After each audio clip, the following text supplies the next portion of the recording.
Salvemos o Brasil com educação. A educação faz toda a diferença. É através da educação que abrimos os olhos para o mundo, que construímos uma nação, que nos tornamos possíveis. As últimas ameaças ao orçamento do ensino público federal, anunciados pelo governo, e a reação das ruas, revelam a urgência de uma discussão séria, criteriosa sobre o assunto. A deputada federal Tabata Amaral, voz atuante no Congresso Nacional em defesa de uma política voltada para o acesso e melhoria do ensino público, está aqui hoje com a gente. Tabata é um exemplo de como a educação pode mudar trajetos e destinos de uma pessoa. Tabata, é com o maior prazer, coração na mão, emoção, que a gente te recebe aqui hoje. Sim, verdade. Pessoal, muito obrigada. Sabe aquela coisa que você fala, meu Deus, tem que virar amiga de todas elas, mas eu tenho um voo para Brasília assim que a gente acabar a gravação. Que fique claro, você chegou de Brasília agora, não tem meia hora que ela está aqui. Foi um dia tenso para você. Mais um combate com relação ao ministro. E você tem que voltar, porque hoje é dia de votação, uma votação importante. Sim, acho que é uma votação muito importante para quem está acompanhando e para mim também. Então, vocês me prometeram, eu vou falar isso em público, que a gente garante mais, a gente vai ser amigas depois. Então, e o que eu queria... A gente fala muito aqui sobre educação, educação é a bandeira que eu quero carregar. A gente já fez séries sobre educação. E hoje a gente chegou à conclusão que a gente queria falar, abraçando, aproveitar que é o dia do abraço, abraçando todo mundo que está em casa. Com você me respondendo a seguinte questão: o que a gente, pessoas normais, tem que saber sobre educação para poder dialogar e exigir dos nossos governantes? Acho que começar com uma notícia não tão boa, mais um desafio, e falar uma coisa que eu acho que todo mundo consegue fazer. A primeira coisa é entender que o nosso Brasil, ele é muito pouco educado. E a gente não tem noção do que isso quer dizer. Tem um dado que eu sempre repito, porque para mim ele traz a gente aqui, para a realidade, que tem vários estudos mostrando que 7 de cada 10 adultos no Brasil, em algum grau, são analfabetos funcionais. Então, mesmo que eles saibam ler e escrever, eles vão ler uma coisa e não vão ter ideia do que está dizendo. Então, esse é um desafio. Uma população que nunca teve acesso à educação de fato. Desafio número 2, uma população que está na sua primeira geração, que aos trancos e barrancos está indo para a escola. Eu vivi isso muito na minha vida. Meu pai foi até o ensino fundamental, minha mãe fez o ensino médio no EJA, Educação de Jovens e Adultos, e eu tenho muito orgulho disso. E eu fui fazer faculdade. Ou seja, tua mãe foi estudar com quantos anos? Fazer as contas, minha mãe tinha 40 anos. Olha que maravilha. Nossa. E terminou, Nunca guerreira. é tarde, né? É muito. Sempre é hora. Muito guerreira. Então, eu digo isso para dizer que a geração que veio antes aprendeu a demandar escola. E meu pai falava, olha, eu não tinha, vai no Reclame. Era escola estadual, mas não podia reclamar em casa não. Mas não aprendeu a demandar educação de qualidade. Dá para entender o desafio? É uma população que sua maioria não sabe o que é uma educação de qualidade, sabe que a escola fez falta como estrutura e às vezes não tem ideia do que está rolando. E aí a gente tem um ministério, um ministro da educação que está numa guerra ideológica feroz, que ignora que a gente ainda não faz uma formação de professores correta, ignora os cortes que vão sim impactar e prejudicar a pesquisa, desenvolvimento, inovação, ignora que o financiamento da educação básica está em risco e foca na ideologia. E essa ideologia só prejudica a parte técnica da educação, que os problemas são estruturais. Tem história tem escola que não tem esgoto, que não tem água, que não tem... É isso, que não tem banheiro, que não tem giz, que não tem professor. Então essa é a minha preocupação. A gente tem coisa muito sólida. O que não falta é problema para o Ministério da Educação resolver. Como a gente faz para abandonar esse maniqueísmo político, digamos assim, e focar realmente nas políticas de Estado para a educação, que nem você falou, um direito básico. E parece uma Olimpíada. A gente escutando a pessoa falar, né? Olha, eu tive que fazer isso, ficar tantas horas dentro de um transporte, tive que trabalhar, tive que deixar de estudar. Quer dizer, estudar no Brasil é como uma gincana. As pessoas vencendo barreiras, né? Como é que a gente abandona esse maniqueísmo político e chega no foco que é política pública para que todo mundo possa realmente ter acesso à educação? Essa tem sido a minha tentativa com o MEC. E eu discordo de quase todas as polêmicas e difamações e teorias conspiratórias e fantasias que eles ficam gerando, porque se cria um inimigo para você lutar. E eu estou sempre tentando ir no mais básico. Tá, qual o seu plano para financiamento? Qual a meta para isso? Como é que essa história vai ficar?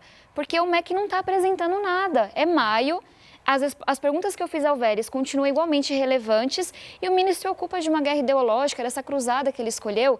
E aí, te respondendo, para mim, é a gente continuar falando da coisa mais sólida que tiver.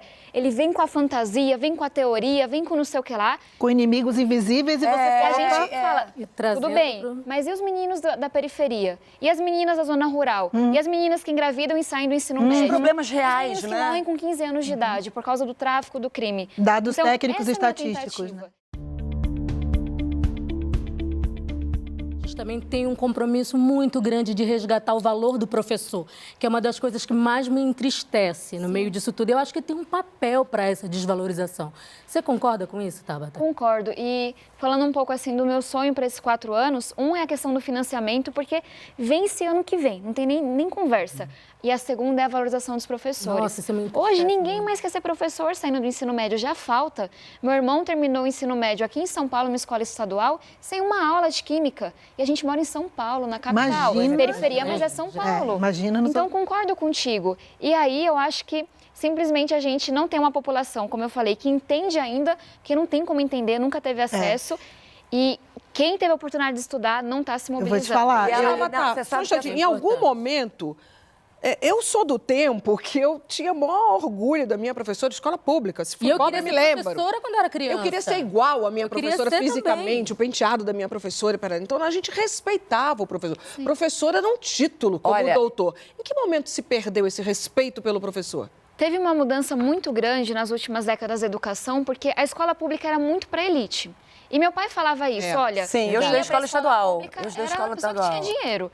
É. E a gente fez uma coisa que foi importante, tem que dizer isso, a gente colocou todo mundo na escola, pelo menos no Fundamental 1. Na hora que você coloca todo mundo na escola, você coloca pessoas com as mais diversas histórias, muitos criados por mães sozinhas, guerreiras, que não dão conta de cuidar de tudo, mães que não são letradas. Então fica muito mais difícil educar esse povo diverso que a gente tem. E aí a gente não se planeja, e aí a gente não olha para professor, a gente continua... Tem uma coisa também que a gente tinha mulheres que não podiam entrar em outras profissões. E tem um estudo... Enfim, machismo, né? O Brasil é uma coisa bem complicada, mas tem um estudo muito sério que foi mostrando, a partir do momento que as mulheres puderam ir para outras profissões e a gente não valorizou, a gente nunca valorizou, isso não existiu no Brasil. Quem tinha condições foi para outros lugares. E aí a gente se pergunta por que os professores hoje são tão desvalorizados, com o salário que tem, muitos com formação à distância, por 4 anos. E aí você chega a 45 alunos, 53 como era no meu caso, cada um com uma história, cada um com uma inteligência, nenhum preparo para isso, nenhuma ajuda do Estado, é muito difícil. Aí Sai de um ponto de partida diferente e a gente coloca a régua ali e fala, ó, quem chegou primeiro é o melhor. Ou seja, não... É o melhor. Aí entra a questão da Outra meritocracia, né? Que a gente quer, a sua história, tem muita gente que liga a sua história a isso, que na verdade. Porque só conta uma partezinha, eu né? sei, E é bacana quando você fala, peraí, a meritocracia é se todo mundo sair do mesmo ponto de partida. Mas E eu tive a oportunidade. Uma provocação que eu faço é que eu acho que a gente pega as coisas muito pela metade, né? Para mim, a meritocracia é uma coisa boa, mas já que o ponto de partida é muito diferente, por alguns quilômetros no mínimo, vamos ver quem correu mais? Vamos pegar, ó, da onde você saiu, onde você chegou. Quem tiver a maior distância foi o melhor corredor? Nosso e vestibular não quem não chegou faz isso. junto, pois é. Nosso vestibular Nosso sistema olha de ensino um inteiro tipo de não faz isso. inteligência em um dia e um tipo de prova. Ninguém pergunta a cor da sua pele. Hoje se pergunta, mas a gente querendo voltar nisso. Ninguém pergunta o bairro onde você estudou, que tão boa era a sua escola. Como você fez para chegar naquela prova. Você está alimentado, né? Se mostrou otimista. As ruas, no dia 15, te deram um gás. Acho que deu em Pra todos nós. Pra mim deu Né? Deu um gás. Resume aí, ou me explica melhor esse otimismo, porque lá na frente, quem tá com a caneta ainda me desespera. A mim também. Mas falando sobre as ruas, vamos Tem falar... luz no fim desse túnel.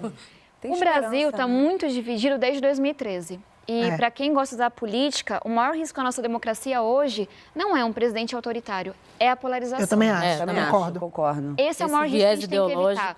E eu vi pessoas que votaram e não votaram no Bolsonaro, com placa de partido, sem placa de partido, e nas ruas para a educação. Para mim ficou, se tem uma coisa que une esse país é a educação. Pois é, educação não tem partido. Não tem partido. Exatamente. E eu falei isso hoje para o ministro. Pena que ele ignorou tudo o que eu disse e tentou me desqualificar. Mas nós estamos prestando atenção. Você Isso é muito tira, importante. para explicar o que aconteceu hoje em Brasília, ninguém melhor do que você mesmo. Algumas horas atrás. Algumas horas atrás. Você estava lá para mais uma sabatina. Sim, porque a gente está bem preocupado e convidou ele para uma conversa. E ele aceitou a conversa. Aí, eis que, de repente, eu acho que a pessoa quando... Não, enfim, conta você o que aconteceu. Enfim. Não quero julgar. Faz algumas horinhas só. Eu fiz meu papel. A gente acha que deputado federal tem que estar lá só para fazer lei. Não é verdade. Tem que fiscalizar, tem que representar o povo. Claro. As pessoas vão às ruas, eu vou falar que está tudo bem, não está tudo bem. Então, eu levei dados, que é uma coisa que ele vive manipulando com desinformação e fala, olha, não é isso que está acontecendo. Qual o plano para essas áreas? E fiz uma fala muito técnica, não desrespeitei, não fiz nada. Ele começou a responder e falou, planejamento estratégico, não sei o que lá. Ah, mas eu lhe convidei para você sentar comigo e você não foi. Ele já tinha falado isso, eu falei, ministro, é mentira, o senhor não me convidou. Se tivesse convidado, eu teria ido. E aí ele chega com um bolo de papel, com várias PowerPoint, apresentação impressas, com prints de conversas pessoais minhas com pessoas do MEC, eu trabalho com educação há 9 anos, e falar, ó, aqui está a prova, a gente te convidou e você não foi. Mas aí que entra o bom de falar a verdade, né? Que não foi o caso dele. Então, o ruim de você estar mentindo. Todos os prints eram antes da posse dele. Então, ele levou 3 conversas pessoais minhas. Você ficou muito irritada naquela hora. Minha orelha está vermelha até agora por causa disso. Porque o que acontece? Eu estava ali fazendo o meu papel com respeito. Enfim, ele se atrapalhou. Claramente era mentira, porque ele não era ministro na data das conversas. Mas estava o meu número pessoal ali escrito, estava conversas da minha equipe. Então, o que fica para mim? Olha, o ministro não consegue responder tecnicamente. Então, ele tenta me desqualificar. Sim, claro. Ele tenta me constranger, ele tenta manchar a minha imagem. E na hora eu respondi, tá tudo certo. Mas eu não posso deixar quieto, porque ele tentou me inibir como parlamentar. Claro. Ele queria que eu parasse de cobrar, que eu parasse de fiscalizar. Você não vai parar. E eu fui eleita para isso, é a minha principal bandeira. Então, de onde você tira essa coragem, garota? Posso te chamar de garota, só um pouquinho, tá? De onde eu tiro? É. Eu me considero muito resiliente e eu brinco que você não estuda em Harvard como eu estudei, sendo babá e bem diferente dos meus colegas, morando em uma ocupação em uma viela. Você tem que conectar coisas muito diferentes. E você tá lá, sonhando com o mundo, sonhando com filhos de presidente e teus amigos estão morrendo. O que eu perdi de amigos com 15, 16 anos e perdi meu pai para as drogas com 39 anos. E amigas que saíram dos estudos porque engravidaram. Isso é muito louco. São 2 mundos que não se conversam. Diante disso, o que é um ministro contando uma mentira? Eu acredito muito que a solução do Brasil vem através do município. São 5.500 municípios que, se tiverem liderança nas secretarias, se tiverem liderança nas escolas, tem jeito. Sem indicação política. Como que você pode explicar sem essa indicação política? Esse que é o ponto. Porque todo mundo do interior, que eu sou do interior, eu sei, é amigo do prefeito, é amigo de... Falta pintar a casa, né? Falta pintar a casa. E como você pode explicar a importância disso? E hoje, você como deputada federal, como você pode ajudar nesse processo? Você trouxe um ponto que eu estudo há muitos anos, desde a faculdade, que para mim é muito caro. Hoje, de cada 4 cidades, em 3 delas, é o prefeito, é o vereador que indica o diretor da escola. Aí agora cada um faça uma reflexão. Se o seu chefe, a sua chefe, fosse indicado por vereadores e prefeitos. E a cada mandato isso? Nem espera um mandato. A taxa no Brasil é a cada 2 anos, porque você tem que ajudar quem te ajuda na campanha. Você não tem tempo nem de implementar. Não tem nenhuma continuidade, a pessoa não é qualificada. E essa é uma bandeira muito grande, porque a gente está falando da pessoa mais importante para a gestão da escola. E aí, o que eu posso fazer no Congresso? Eu estou numa batalha esse ano, junto com vários deputados, para a gente colocar o Fundeb na Constituição, que basicamente é o que financia a educação básica no Brasil. Vence no próximo ano, e a gente não vê o MEC falando nada sobre isso. E eu acho que quando colocar na Constituição, tem que, de alguma forma, colocar incentivos, colocar lá, olha, quem se comprometer de fato com a educação na ponta, acabar com a indicação política, valorizar o professor, respeitar o piso, a gente vai ajudar mais. Porque hoje, para os políticos, para os prefeitos, é muito difícil comprar essa briga. Você compra a briga com os vereadores, você não tem mais seus apoiadores políticos. Então, eu acho que pelo financiamento lá no Fundeb, a gente consegue... Eu sou muito utópica, então... Eu sonho que um dia o Brasil consiga ser uma referência global em educação pública. A melhor educação educação pública do mundo. Rapaz, isso é possível.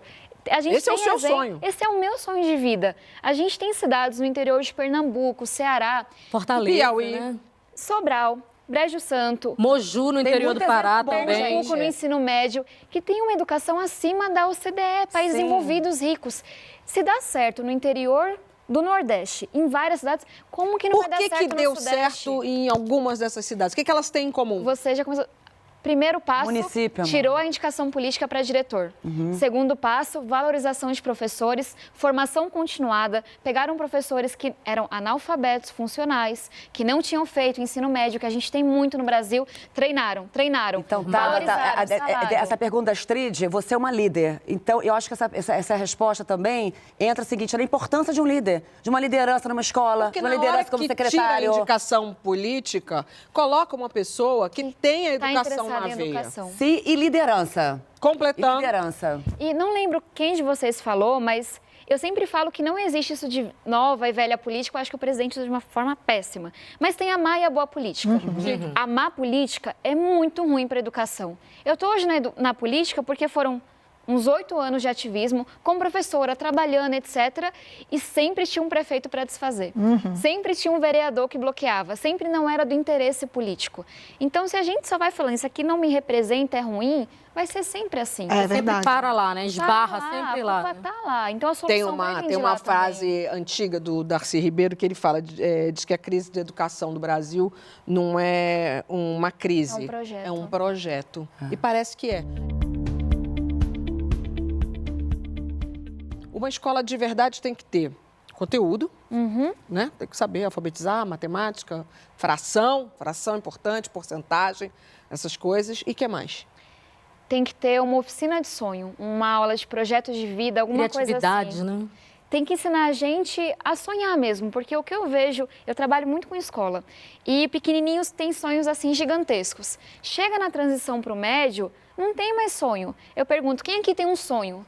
Numa sala de 100, 10 gato pingado levanta a mão. Porque a escola está matando os sonhos. Você fala, eu quero ser isso. Olha quem você é. Olha de onde você vem. Olha quem é sua Olha mãe. o que está acontecendo com os outros meninos da comunidade dele. Exatamente. Ou E meninas. quem vem de comunidades muito difíceis não tem referência.